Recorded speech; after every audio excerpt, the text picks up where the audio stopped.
The project that I started began 2 years ago. It started with a kind of guerrilla tactic where I installed 27 signs in downtown Raleigh. I installed 27 guerrilla wayfinding signs that said how many minutes by foot it was for people to walk around Raleigh. So it was kind of shifting the perceptions about how far it was. When we pulled people in Raleigh, everyone said, we pulled them why they didn't walk, and everyone kept saying, it's too far, it's too far, it's too far. And I walked and some friends walked and we knew it wasn't too far. So we just wanted to present them with some information to show them that it wasn't too far. So we kind of scaled down a highway sign and said how many minutes by foot it was to walk places, and made them look very professional, and then hung them at 3 different intersections around downtown. We captured it through video and through photo so people could share it, and people did. And the Atlantic cities and then subsequently BBC caught wind of it and came to town and were really interested. And it actually forced the signs to come down because so much media contacted the city. The city officials loved it so much that they figured out a way that they could position it with their comprehensive plan. City Council unanimously adopted it as a pilot educational program, and a lot of people reached out with a lot of demand for it to be replicated or mimicked in other places. So we created a simple online template that people could download and hack and mimic. People did all over the world, dozens and dozens and dozens of communities around the country, but they were small campaigns. They said it was too much work to create larger campaigns. So after a year after installation, the city actually wrote it into policy as a viable program that they see to contribute to the walkability and bikeability of downtown. And so we decided to create an online kind of toolkit to streamline the process, make it more accessible, and allow people to buy signs from us that they created online. We would host it and they could track kind of analytics and stuff behind it as well.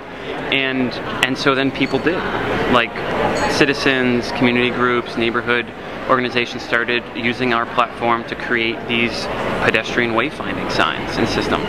It is very simple, and I think that that's why it's resonated so much, because so many different interest groups can meld it to their interest, to their passion, or to their need.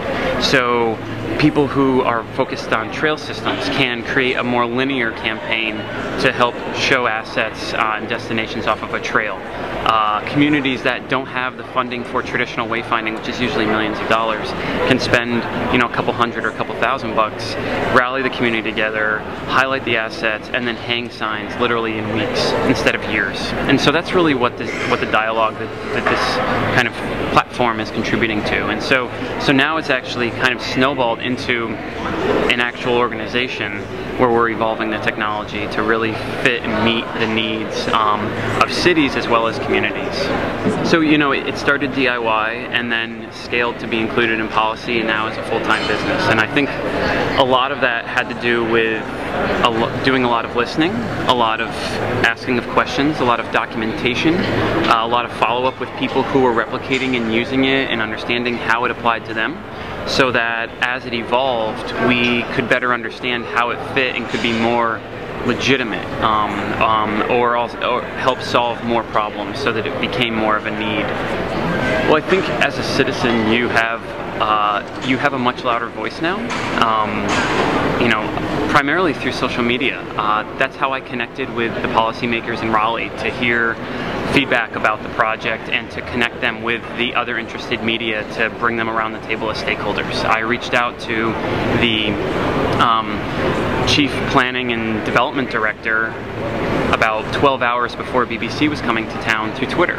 If I had called him or emailed him, he would have never been around the table to have a stake in that conversation. And so I think that you can create projects that are for the greater good and share your I guess intent publicly, so that it's a little bit easier to digest and it seems a little bit more palatable for, say, a city staff who were to pick it up or were to see it and follow the breadcrumbs to understand why that was there.